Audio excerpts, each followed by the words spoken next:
Assalamualaikum warahmatullahi wabarakatuh.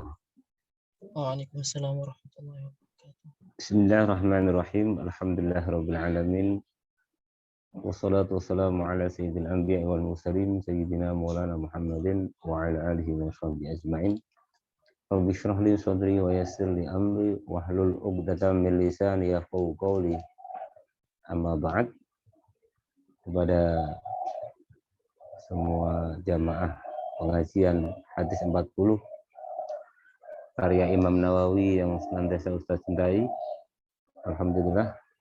Dan sebelumnya Ustaz mohon maaf, minggu kemarin kita karena ada uzur, ada tetangga yang meninggal, jadi kita tidak bisa untuk melanjutkan atau meneruskan kajian hadisnya, makanya Ustaz liburkan. Dan Alhamdulillah malam ini kita dijumpakan lagi kepada Allah Subhanahu wa Ta'ala untuk meneruskan rutinitas kita, yaitu kajian hadis Imam Nawawi yang sampai sekarang sudah Alhamdulillah sampai hadis yang ke nomor 14. Kita mulai. Bismillahirrahmanirrahim.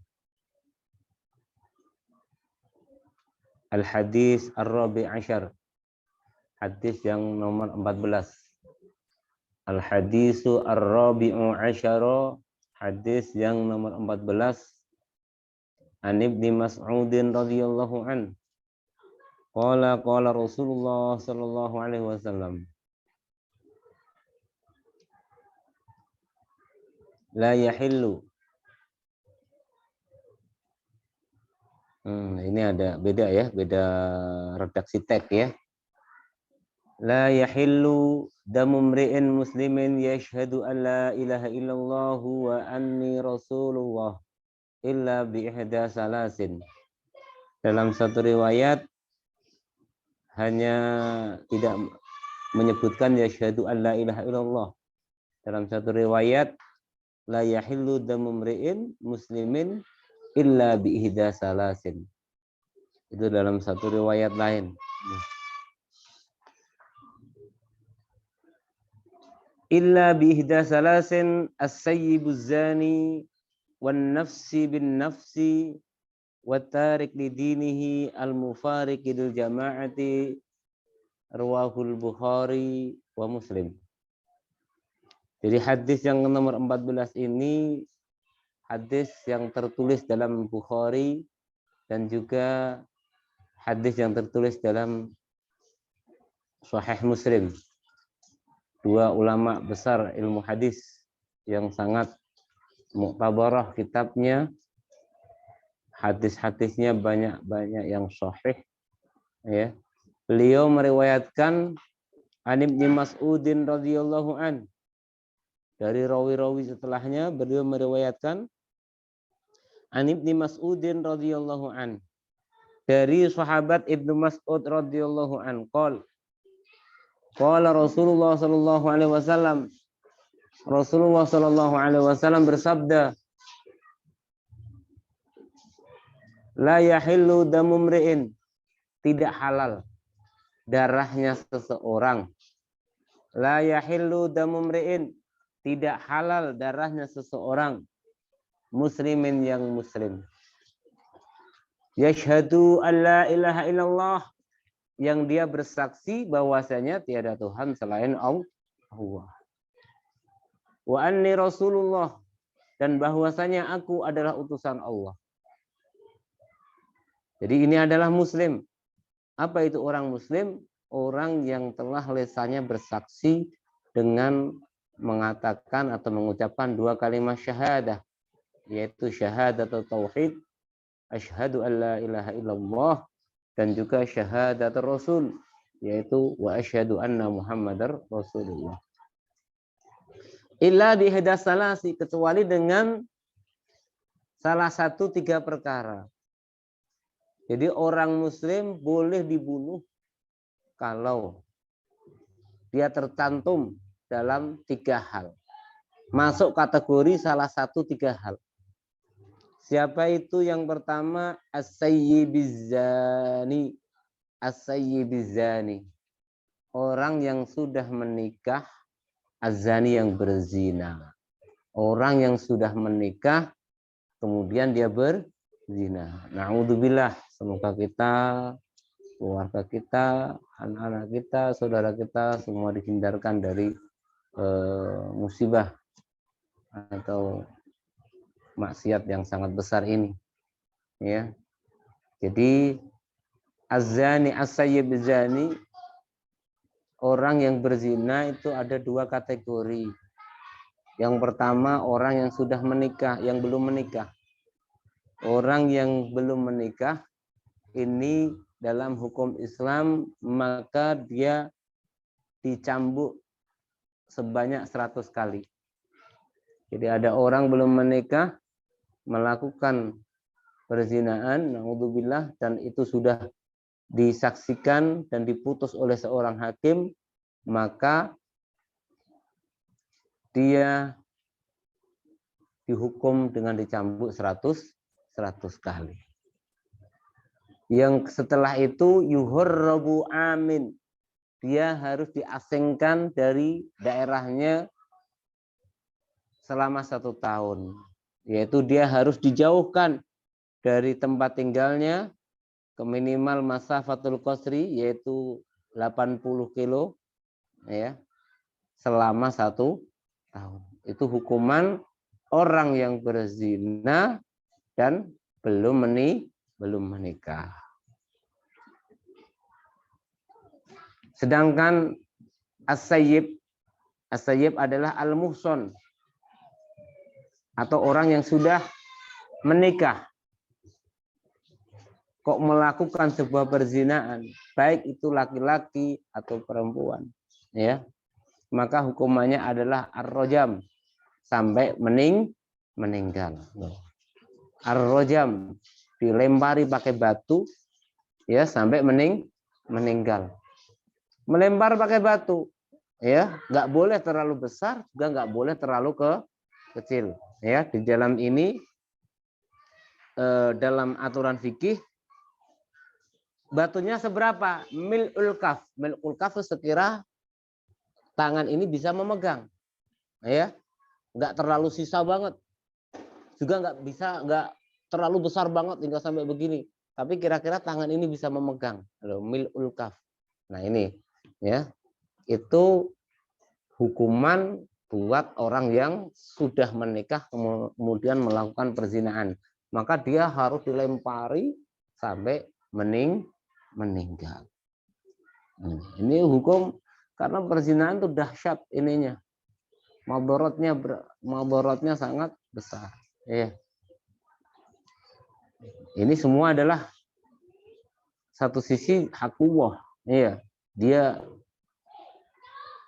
kalau maksudnya itu hukuman ini berlaku ketika dia satu disaksikan oleh orang 4 dan orang 4 ini melihat langsung, atau dengan ikrarnya dia, pengakuannya dia sendiri, ya, atau pengakuannya dia sendiri di hadapan hakim, ya, maka ketika pengakuan tadi tidak dicabut, ya, maka hukum wajib dikerjakan. Makanya ketika ada orang, ya, datang kepada hakim, wahai hakim, saya telah berzina, maka hakim harus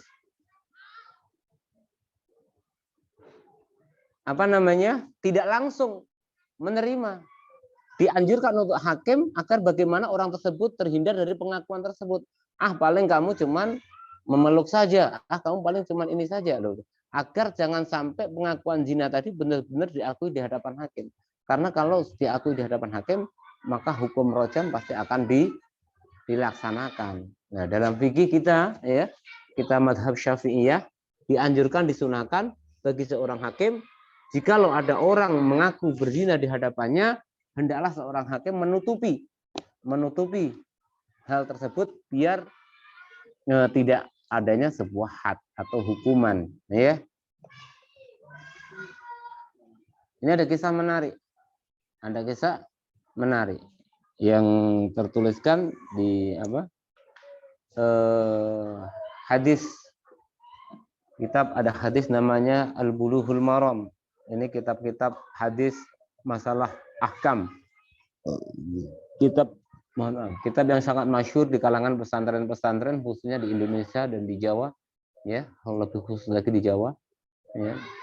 Hadisul Ahkam. Di situ ada satu bab yang menjelaskan ada di antara sahabiah Nabi yang pernah melakukan dirajam, ya, yaitu Nisa al-Hamidiyah, ya, Nisa al-Hamidiyah. Suatu ketika dia mengadu, berikrar bahwasanya dia telah melakukan perkara yang tidak bagus atau melakukan perzinaan. Dan itu pun sudah ditahan oleh Rasul, dibelok-belokin. Paling kamu cuman begitu, kamu cuman begini saja, nggak sampai kejadian maksudnya.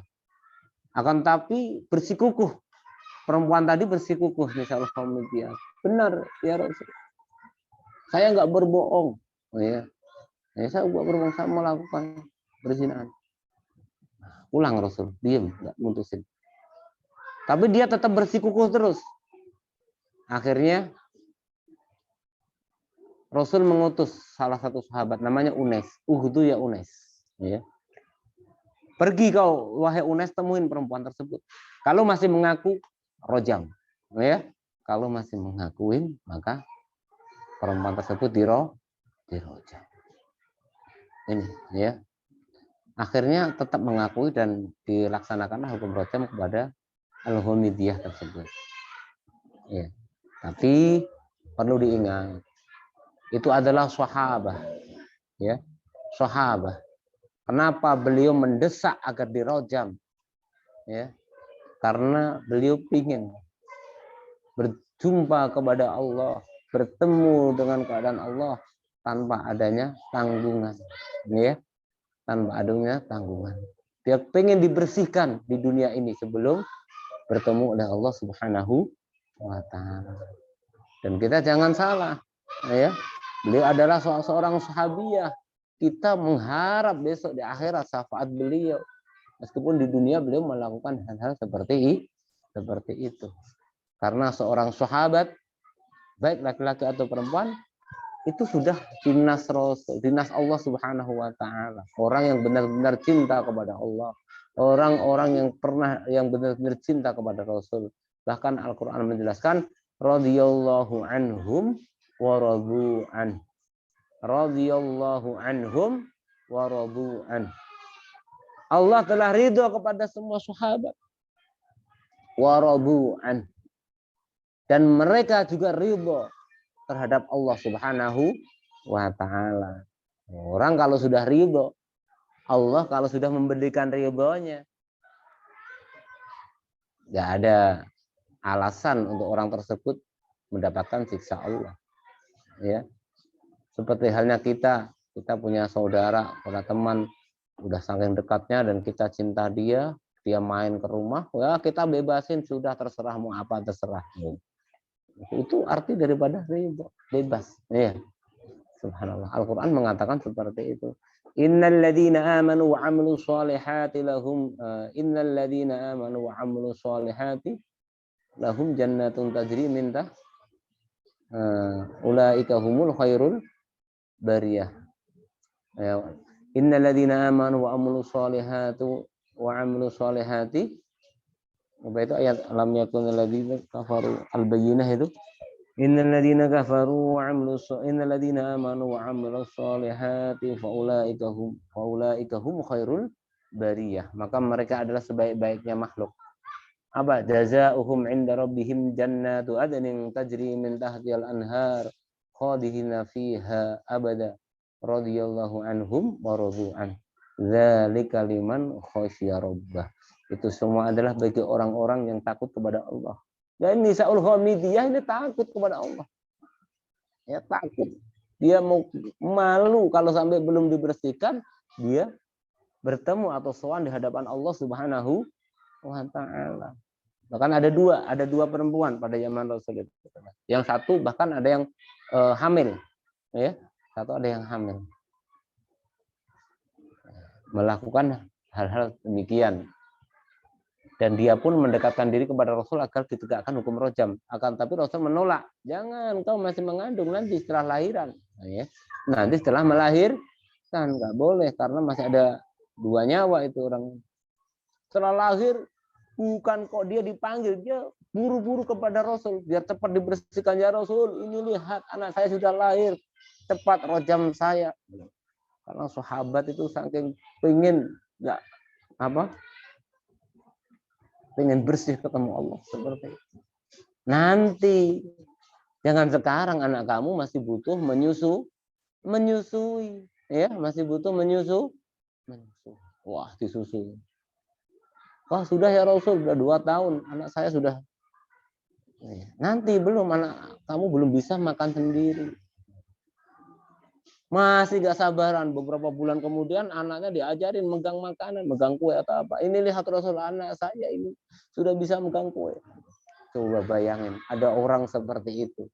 Saking cintanya kepada Allah, agar hukuman ditegakkan.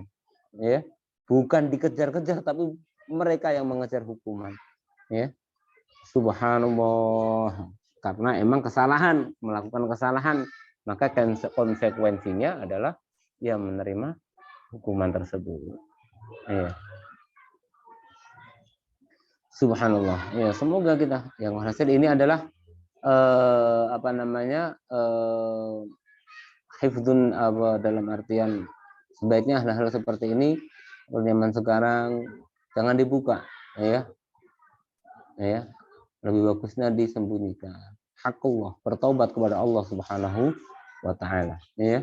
Bertaubat kepada Allah Subhanahu wa taala. Ya, intinya harapan kita semua terhindar dari hal-hal seperti itu. Saudara kita, anak-anak kita, ya, benar-benar dijaga oleh Allah Subhanahu wa taala. Nah, ya tadi ada 2, muhsan, ghairu muhsan. Ya. Ghairu muhsan adalah orang yang belum menikah, ya. Kemudian melakukan perzinaan, naudzubillah, ya. Maka hukumannya adalah dicambuk 100 kali dan kemudian diasingkan dari daerahnya selama 1 tahun dengan jarak dari daerahnya kira-kira 80 km seperti jarak kita boleh mengqashar sholat, ya. Ini khilaf ulama, ada yang 80 km, ada yang 75 km, ada yang 85 km. Ya, memang ukuran-ukuran ini beda-beda versinya, ya. Seperti halnya zakat fitrah, ada yang mengatakan 3 kilo, ada yang mengatakan 2,5 kilo cukup, ada yang mengatakan 2,7, ada yang mengatakan 3 kilo. Ya. Itu semua kita boleh ambil salah satunya, ya, boleh kita ambil salah satunya. Kalau lebih bagus, lebih banyak lebih bagus, ya. Lebih banyak kita semisal zakat mengeluarkan 3 kilo, andaikan pendapat yang benar di sisi Allah Subhanahu wa taala adalah 2,5, maka sisanya itu sebagai sedekah, ya, sebagai atas nama sedekah. Alhamdulillah, ya. Itu yang pertama, orang Islam, orang yang bersaksi, yang bersyahadat, darahnya boleh dibunuh, orangnya boleh dibunuh. 1, yaitu ketika siapa orang yang sudah menikah melakukan perzinaan. Yang kedua, an-nafsi bin nafsi. Wan nafsi bin nafsi. Yang kedua, nyawa dengan nyawa. Dalam artian ketika orang membunuh orang, ya, ketika orang membunuh orang, maka harus dibayar dengan dibunuh. Tapi ada syarat-syaratnya tentunya, nanti kita sebutkan, ya. Jadi makanya apa? Karena hukum asal Allah menciptakan manusia dalam keadaan hidup itu agar dijaga kehidupan itu. Biarlah Allah yang nanti yang mencabut, Ya, Allah nanti yang akan menyambut sendiri. Allah punya petugas lain, punya petugas sendiri, yaitu malaikat Israel. Ya, Allah punya petugas sendiri.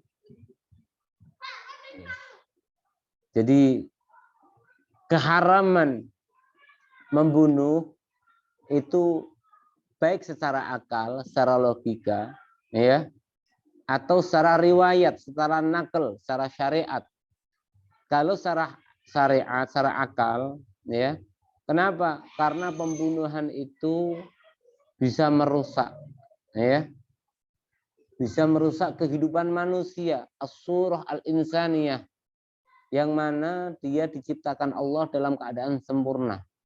Ahsani taqwim. Laqad khalaqnal insana fi ahsani taqwim. Allah telah menyempurnakan dalam keadaan sempurna. Kok dirubah-rubah sampai dibunuh?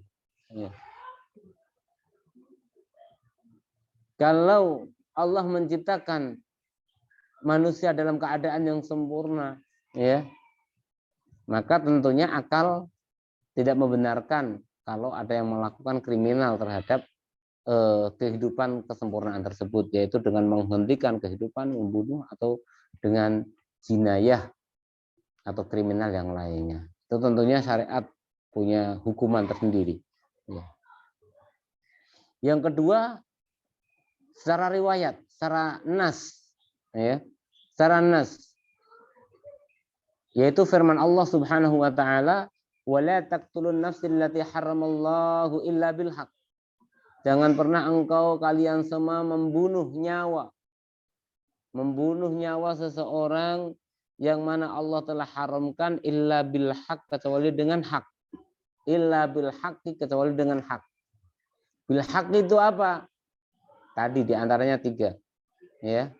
Orang zani muhsan, kita boleh membunuh karena ada hak. Ya. Orang yang membunuh orang yang membunuh orang, atau orang kafir harbi yang memerangi kita, yang memerangi orang Islam, itu juga boleh dibunuh. Ya, itu pembunuhan tapi hak, Allah akui, ya, Allah izinkan. Ya, Allah izinkan. Akan tetapi kalau sampai orang membunuh orang tanpa atas izin Allah Subhanahu wa taala, maka jelas itu, ya, ancamannya sangat besar. Bahkan ada satu hadis yang diriwayatkan dari Abu Hurairah, ya, Nabi mengatakan, man aana ala qatli muslimin walau bisyatri kalimatin laqiyallaha maktuban baina ainaihi ayisun min rahmatillah, ayisun min rahmatillah. Barang siapa membantu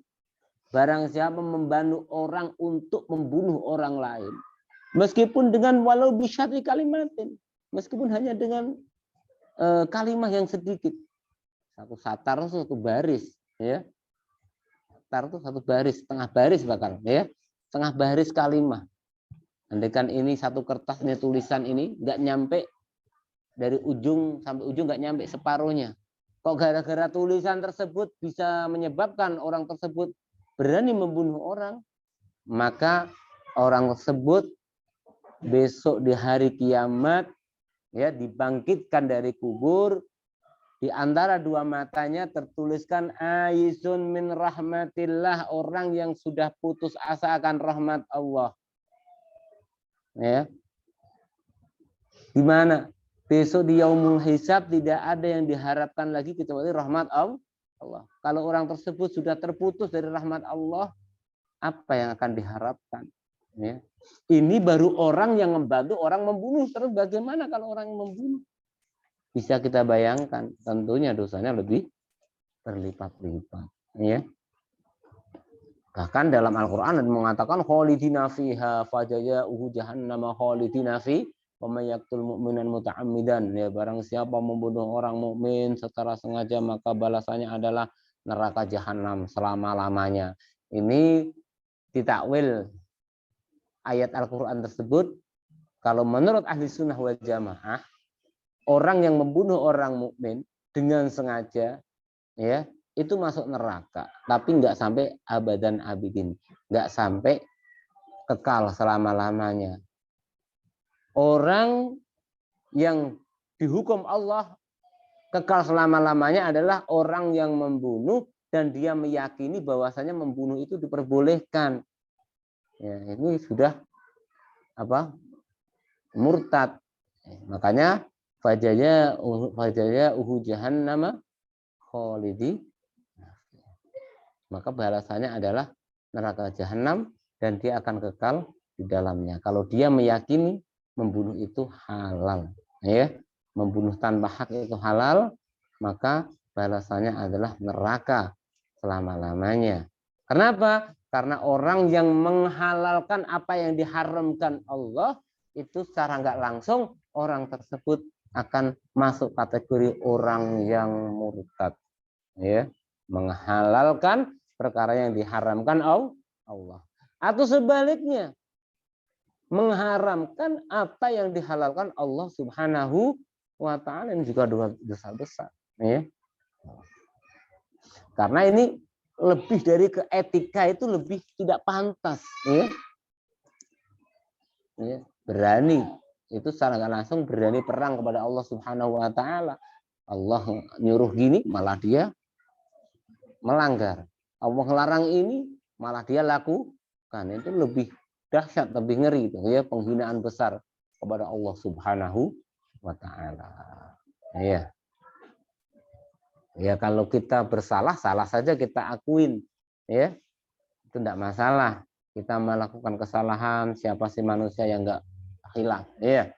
Yang penting kita akuin, kita beristighfar kepada Allah. Yang penting kita tidak menentang aturan Allah.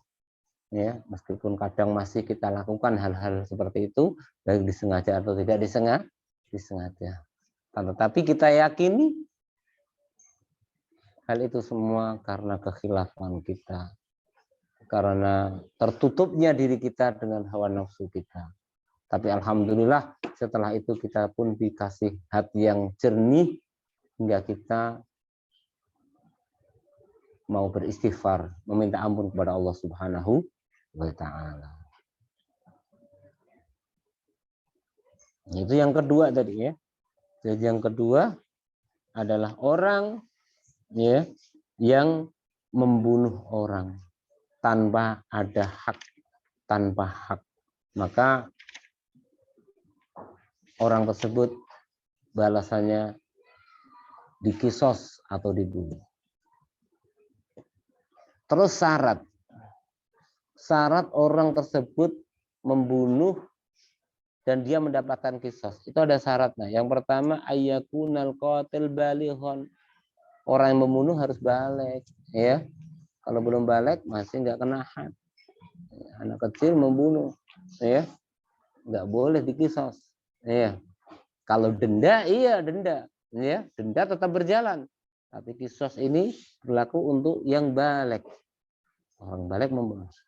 Yang kedua, akilan, orangnya berakal. Orang gila membunuh orang, bagaimana? Tetap nggak mendapatkan kisos, ya, karena dia bukan mukallaf lagi.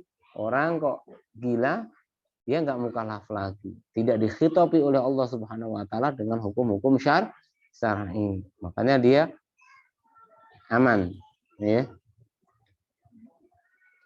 Yang ketiga, alla yakuna aslan lil maktul. Syarat yang ketiga, yang membunuh bukan orang tua yang dibunuh. Nah, ya. Yang membunuh bukan orang tuanya yang dibunuh. Misal orang tua membunuh anaknya, nggak boleh dikisos. Ya, nggak boleh dikisos. Ya. Akan tetapi kalau kebalikannya, anak membunuh orang tua, baru anaknya tadi dikisos, ya, dihukum mati. Ya. Jadi orang tua membunuh anaknya, orang tuanya tidak kena hukum kisos, tidak boleh dibunuh. Tapi kebalikannya, kalau anak membunuh orang tua, anak tadi terkena kisos. Ya, ulama fikih memberikan sebuah alasan, sebuah alasan yang sangat simpel. Ya. Kenapa kalau orang tua membunuh anaknya itu tidak mendapatkan kisos? Ya. Karena dengan adanya orang tua tersebut, adanya anak. anak tersebut ada sebab orang tua tersebut. Ya. Simpel begitu saja. Ya. Ulama fikih memberikan sebuah dalam teks fikih memberikan alasan seperti itu. Ya. Li'annal walid sababan liwujudil walad. Karena orang tua itu menjadi sebab adanya seorang anak. Ya. Tuh, ya. Yang keempat adalah allayakunal maktul angkoso minhu birikin al kufrin. Ya. Orang yang dibunuh tidaklah lebih rendah derajatnya dengan si pembunuh. Contohnya, andaikan orang merdeka membunuh budak, ya, maka orang merdeka tersebut nggak boleh dibunuh karena yang dibunuh itu derajatnya lebih rendah. Atau orang Islam membunuh orang kafir, maka tidak boleh orang Islam tersebut dikisos karena orang Islam itu derajatnya lebih tinggi, ya. Jadi ada 4 syarat, ya, ada 4 syarat. Yang pertama, orang membunuh darah dibayar dengan darah, yaitu ketika satu, adanya si pembunuh adalah orang yang balik, ya, sudah balik. Yang kedua, berakal.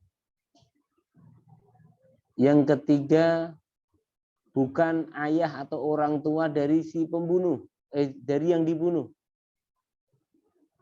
Yang keempat,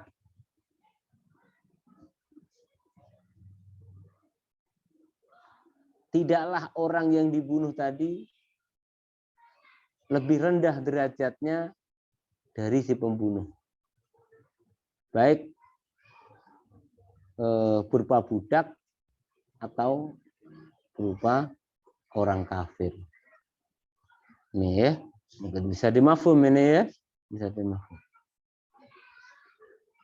Ya, subhanallah ya. Boleh, Ini tadi yang kedua. Boleh apa? boleh dipahami, bisa dipahami. Apa? Iya, Hisam? Bisa dipahami, Ustaz. Bisa ya? Oke. Ya, Jelas suara Ustaz, jelas ya suara ya? jelas. Oke. La ilaha illallah. Terus yang ketiga adalah ya. Yang ketiga adalah wattariku lidinihi al-mufariq lil jamaah. Orang yang meninggalkan agamanya, al-mufariq yang menjauh lil jamaah pada kelompok orang Islam. Dalam artian di sini murtad, ya. Na'udzubillah, a'adanallahu minha. Semoga Allah melindungi kita dari kemurtadan tersebut. Ya. Karena murtad itu afhasyu anwa'il kufri. Afhasyu anwa'il kufri. Lebih jelek-jeleknya kekafiran adalah al-murtad. Ya. Karuan kafir dari awal sampai akhir mending daripada orang murtad. Na'udzubillah. Iya.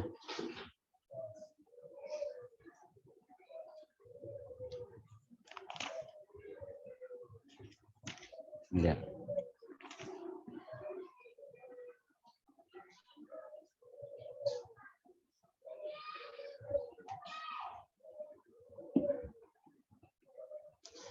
Dan ini jelasnya ditentukan langsung oleh sabda Nabi kita Muhammad SAW ya, dalam sebuah hadis yang diriwayatkan Imam Bukhari langsung ya, diriwayatkan Sayyidina Abdullah bin Abbas bahwasanya man baddala dinahu falyaqtuluh.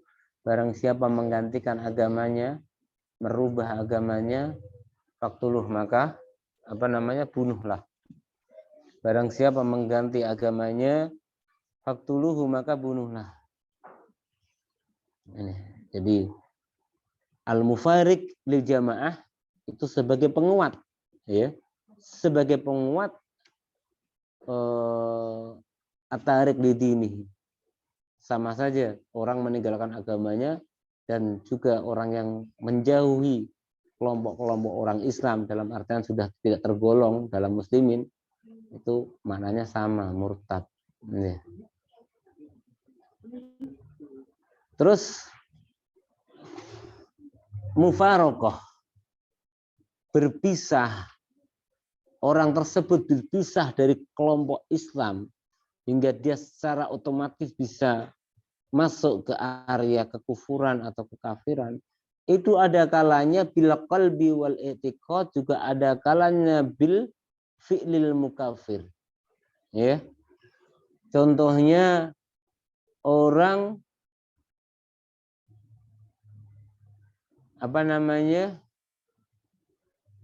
mufariqul jamaah, yaitu ketika hatinya sudah tidak mengakui Allah sebagai Tuhannya. Dalam hati sudah tidak mengakui Allah Tuhannya dan Nabi Muhammad bukan utusan Allah. Itu secara otomatis dia akan keluar dari agamanya. Atau kadang dengan sebuah pekerjaan, meskipun dalam hatinya masih iman kepada Allah, tapi didustakan dengan pekerjaannya. Sudah depannya tahu berhala, dia sembah. Ini juga murtad, ya. Sudah keluar dari Islam. Banyak hal-hal yang menyebabkan orang tersebut kafir. Ya, di antaranya adalah sengaja membuang mushaf di tempat yang kotor. Naudzubillah. Ya. Mushaf ditaruh di tempat yang kotor, diinjak. Itu perbuatan-perbuatan yang mengarahkan orangnya kepada kekufuran. Yang selanjutnya, yang kedua, di antaranya adalah menuduh Nabi melakukan berzina. Itu juga murtad. Meremehkan Nabi, merendahkan Nabi, mendustakan Nabi. Lebih-lebih mendustakan Allah Subhanahu wa ta'ala. Di antaranya lagi orang tidak mengakui kesahabatannya Abu Bakar. Bahwasanya Abu Bakar itu bukan sahabat, itu juga menyebabkan orang tersebut bisa murtad. Banyak sekali ya, kalau dalam kitab Sulamut Taufik itu lebih apalagi di syarahnya itu ada lebih banyak sekali hal-hal baik yang menyebabkan murtad secara akidah lewat hati atau lewat pekerjaan atau lewat ucapan, ya. Ada 3. Yang selanjutnya adalah di antara lagi yang parah adalah menuduh Sayyidah Aisyah, ya, melakukan berzina dalam satu kasus, ya, ada satu kasus, ya.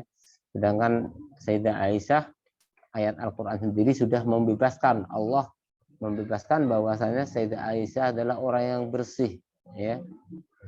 Dalam sebuah kisah ketika di salah satu perjalanan Sayyidah Aisyah ketinggalan, ya, ketiduran di jalan tanpa disadari oleh para sahabat yang menandu Sayyidah Aisyah, hingga tertinggal. Ada satu sahabat yang ditugaskan Nabi, tugasnya adalah dia jalan paling belakang. Ketika ada bepergian rombongan, sahabat bepergian rombongan, maka ada satu sahabat yang paling belakang. Ya, tujuannya untuk apa? Untuk ketika nanti dalam rombongan tersebut ada sesuatu yang tertinggal atau apa-apa, bisa dibawakan oleh orang tersebut. Nah, orang munafik ketika ternyata ada satu sahabat yang di belakang melihat Sayyidah Aisyah ketinggalan rombongan, dan akhirnya Sayyidah Aisyah pun dinaikkan kuda dan beliau pun jauh di belakangnya, ya. Orang munafik bikin gosip bahwasanya Sayyidah Aisyah begini, ya. Alhamdulillah. Dan akhirnya pun ayat Al-Qur'an mensucikan Sayyidah Aisyah. Alhamdulillah, ya. Itu dari mungkin pelajaran malam ini. Ya, semoga bisa bermanfaat. Benar-benar kita hayati dan renungi bahwasanya ada 3 hal yang membuat orang tersebut darahnya disia-siakan. Darahnya nggak ada nilainya di hadapan Allah. Maksudnya nggak ada nilainya apa? Ketika darah orang tersebut terbunuh, orang yang membunuh tidak boleh dikisos. Orang yang membunuh mendapatkan izin dari Allah. Alhamdulillah ya. Yang pertama adalah siapa tadi? As-sayyib az-zani, orang yang muhsan, sudah punya suami atau sudah punya istri tapi melakukan perzinahan. Ya. Itu yang pertama. Ya. Yang kedua orang yang membunuh. Ya. Orang yang membunuh. Maka darahnya ketika dibunuh, orang yang membunuh dia tidak boleh dikisos. Ya. Yang ketiga adalah al-murtad. Orang membunuh orang murtad, yang membunuh tidak kena kisos. Karena kenapa? Karena emang darahnya 3 orang ini sudah muhdar. Dalam bahasa fikihnya muhdar. Tersia-siakan, tidak bernilai. Ya. Mungkin itu untuk malam ini segitu yang kita bisa sampaikan. Ya. Semoga kita senantiasa diberikan keistiqomahan, bisa mengamalkan apa-apa yang kita sudah pelajari, dan selalu mendapatkan bimbingan Allah Subhanahu wa Ta'ala untuk melaksanakan perintah-perintahnya dengan istiqomah, dengan baik, dengan ikhlas, dan menjauhi semua larangan-larangannya, ya, menjauhi semua larangan-larangannya, baik secara langsung pekerjaan atau secara hati.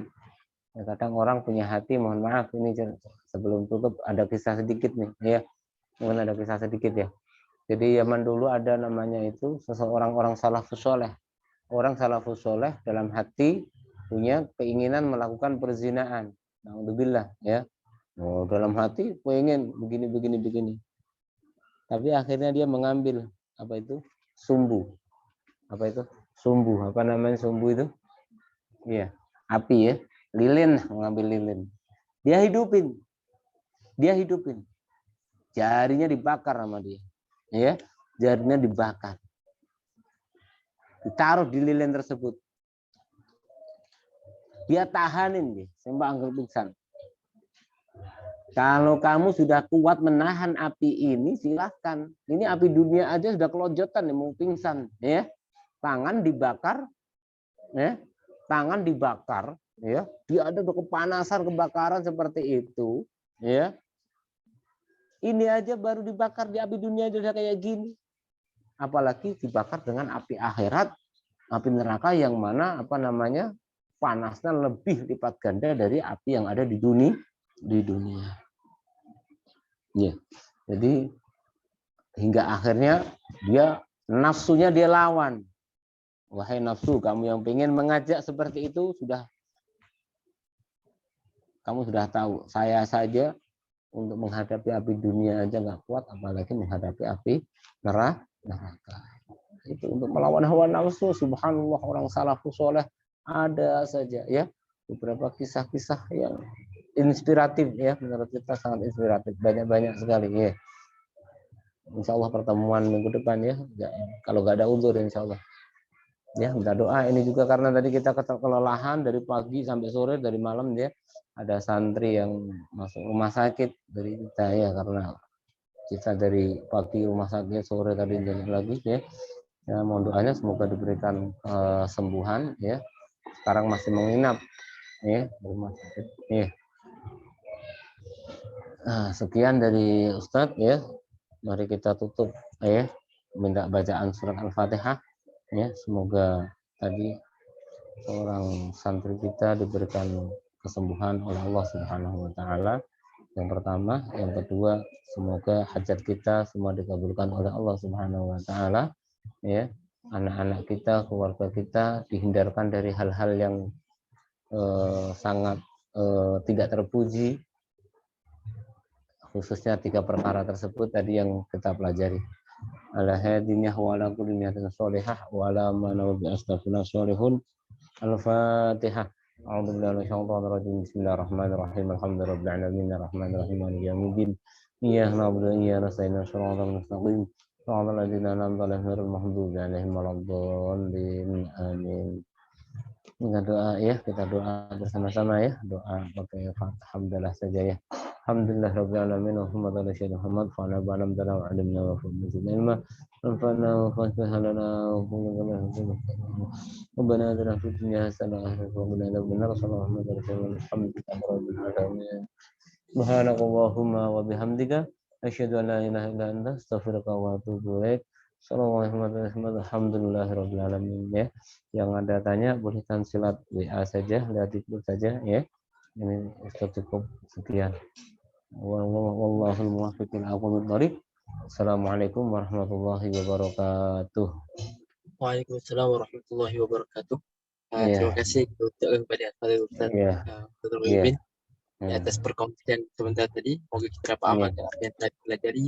Semoga kita ya, dapat bertafakur dan berfikir tentang apa yang kita telah faham. InsyaAllah kalau dipanjangkan umur, dimurahkan rezeki, InsyaAllah kita sambung pengajian kita pada minggu hadapan dengan menyambung hadis yang ke-15. ya, InsyaAllah. Jadi jika ada jemaah yang ingin menanyakan persoalan, boleh diajukan dalam grup WhatsApp. Iya. Oke. InsyaAllah kita sambung. Assalamualaikum warahmatullahi wabarakatuh. Waalaikumsalam warahmatullahi wabarakatuh.